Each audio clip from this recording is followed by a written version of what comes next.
আচ্ছা দাদা, আমরা শৈল আমি একটা গল্প কই শুনলাই। আচ্ছা শুনি। আমরা দুজন মনে হয় যে ভয়ঙ্কর জঙ্গল যাইতাছি।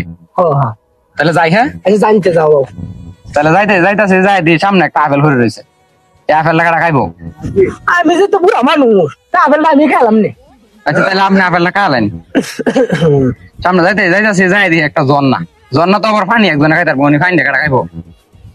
যেহেতু বুড়া মানুষ বেড়া হানি দেশটা লাগবে, আমি হানিটা খাইলে। তাহলে ফাইন আপনি খাইছেন।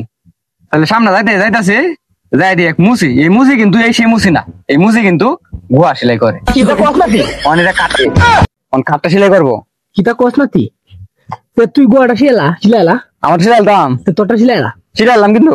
শিলাইলাতে আচ্ছা তাহলে সিলাইলাম আমার না, একটু সামনে সামনে সামনে যাইতাছি, যাই গুয়ার ভিতরে থামাইছি। হ্যাঁ গত আসি বড় গতের ভিতরে থামাইছি, জঙ্গলের মাঝে না। ওখানে আইসে এক রাক্ষস, এই রাক্ষস কিন্তু এই সেই রাক্ষস না, এই রাক্ষস কিন্তু গুয়া মারে, কাঠটা মারবো। কিতা কস নাতি? তুই তো বড় শিলাইলছস, তো গত মারলে দাদা আমারই কি করে এমন একটা গো আমার নাতি জন্ম দিছে আমার হুতে, জন্ম দিছে তো ঠিক আছে, কিন্তু এই নাতি আমারই গো মারে। কি করে